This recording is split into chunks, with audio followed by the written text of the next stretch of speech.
कि राज्यसभा में आम आदमी पार्टी के 10 में से 7 लोगों ने ये तय कर लिया कि हम भाजपा के साथ मर्ज करेंगे। अब शायद ना भाजपा को और ना इन 7 लोगों को संविधान की ज़्यादा समझ तो मुझे लगती नहीं, क्योंकि इनको खुद नहीं पता होगा कि मर्जर का मतलब क्या है। इतना इनको पता है कि किस तरह से किसी को खरीदना है, किस तरह से लोभ देना है, इस पे तो उनकी पूरी जानकारी है।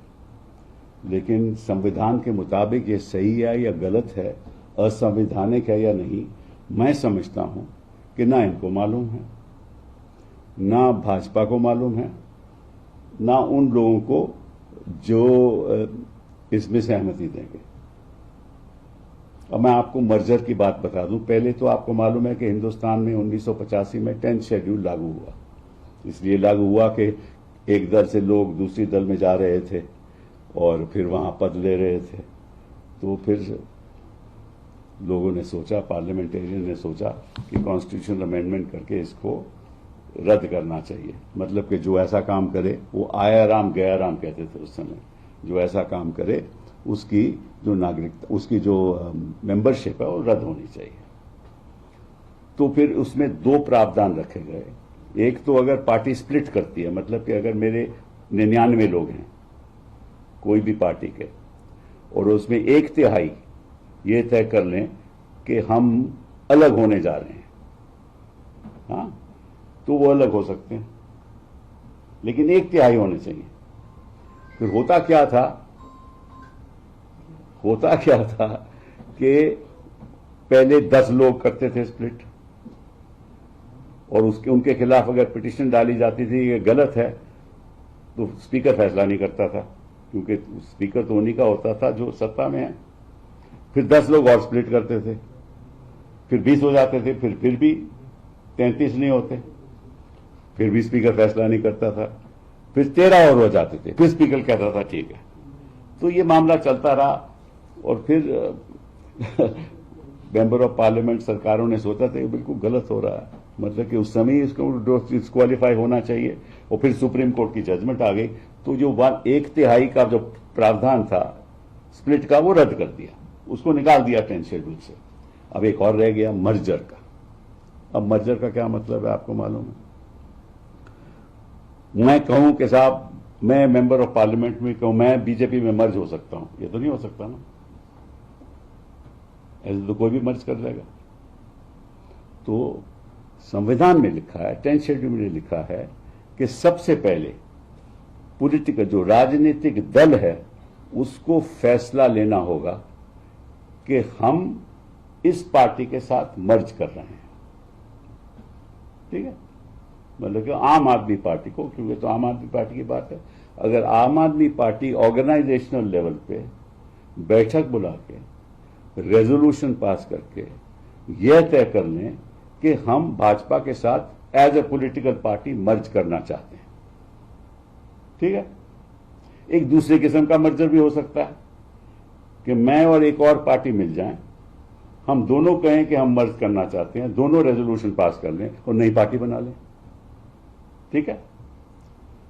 तो पहला कदम होगा पॉलिटिकल पार्टी राजनीतिक दल को मर्जर करने का। फिर बात आएगी कि जो सांसद में रोड बैठे हुए हैं, सांसद में है, जो संसद में बैठे हुए सांसद लोग हैं, उनका मर्जर कैसे होगा? पॉलिटिकल पार्टी तो मर्जर हो गया, समझ लीजिए उस पॉलिटिकल पार्टी के 10 लोग मेंबर ऑफ पार्लियामेंट है, लोकसभा के हैं। तो अगर वो 10 कहेंगे साहब हम तो नहीं करना चाहते, क्योंकि उस समय तो वो मेंबर ऑफ पार्लियामेंट है ना। तो फिर इसमें लिखा है 10th शेड्यूल में कि उसके अगर 2/3 लोग, एक बार राजनीतिक दल का मर्जर हो जाए, उसके बाद 2/3 लोग मेंबर ऑफ पार्लियामेंट उस पार्टी के जो लोकसभा में होंगे, अगर वो रेजोल्यूशन पास कर लें तो उनका भी मर्जर हो जाएगा। लेकिन 1/3 का क्या होगा? अगर 10 में से 4 लोग कहें साहब या 3 लोग कहें साहब हम नहीं मर्ज करना चाहते, तो फिर स्पीकर क्या करेगा? उनको एक सेपरेट रोल दे देगा, सेपरेट सिटिंग अरेंजमेंट भी दे देगा, वो अपने आप को इंडिपेंडेंट कर सकते हैं, क्योंकि 2/3 तो उस तरफ चले गए। तो इसका उल्टा नहीं हो सकता। मतलब पहले 2/3 राज्यसभा में या लोकसभा में मर्ज कर जाए, वो तो हो ही नहीं सकता, क्योंकि सबसे पहले तो पार्टी मर्ज करनी पड़ेगी। मैं आपको अब पढ़ भी देता हूं ताकि आपको समझ भी आ जाए जो मैं कह रहा हूं। ये संविधान में लिखा है, वो मैं सरल तरीके से आपको समझा देता हूं। ए member of a house shall not be disqualified under paragraph 1 of paragraph 2. Paragraph 1 of paragraph 2, where his original political party merges with another political party. मतलब कि एक पार्टी दूसरी पार्टी से मर्ज कर जाए तो वो डिस्क्वालीफाई नहीं होगा। So a member of a house shall not be disqualified under paragraph 1 of subparagraph 1 of paragraph 2, where his original political party merges with another political party, and he claims that he and any other members of his original political party have become members of such other political party, or as the case may be, of a new political party formed by such mother. मैंने समझा दिया। आप दूसरी party में चले गए या नई पार्टी बना ली, मैंने उदाहरण दे दिया आपको, ठीक है। पर पहले पार्टी का मर्जर होगा। Have not accepted the merger and opted to function as a separate group. उस पॉलिटिकल पार्टी में भी अगर मेजॉरिटी कहे कि हम मर्ज करते हैं तो मर्ज कर लें, माइनॉरिटी के हम मर्ज नहीं करेंगे तो वो भी सेपरेट ग्रुप होगा, वो अपना नई पार्टी बना सकते हैं, ठीक है ना। और उस नई पार्टी में जो मेंबर ऑफ पार्लियामेंट है वो कह सकते हैं हम नई पार्टी के साथ जाएंगे, हम पहली मर्जर से नहीं मानेंगे। आगे पढ़िए। And from the time of such merger such other political party or new political party or group, as the case may be, shall be deemed to be the political party to which he belongs for the purposes of subparagraph 1 of paragraph 2 and to be his original political party for the purposes of subsection.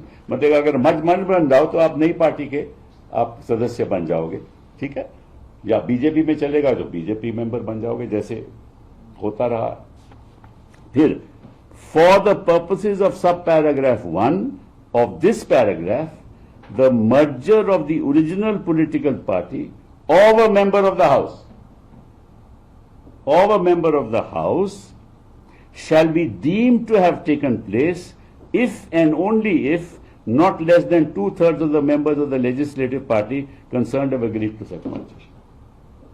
तो फिर आएगी बात, एक बार party merge कर गई, फिर आएगी बात कि भाई मैं तो मेंबर ऑफ पार्लियामेंट हूं, मैं तो आम आदमी का मेंबर था, पार्टी तो मर्ज कर गई बीजेपी में, तो मेरा क्या होगा।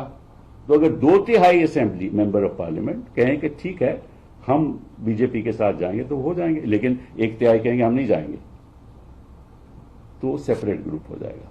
तो पार्टी का भी सेपरेट ग्रुप हो सकता है, मेंबर का भी सेपरेट ग्रुप होता है। अब यहां क्या हुआ कि राज्यसभा में 7 मेंबर आपके 2/3 मर्ज कर जाते हैं बीजेपी, तो सबसे पहले मर्ज कर ही नहीं सकते, ये 10 शेड्यूल के खिलाफ है। अब इस सरकार के पास बड़े बड़े अच्छे अच्छे वकील हैं जो बहस भी करते हैं सुप्रीम कोर्ट में, उनसे भी पूछा होगा इन्होंने।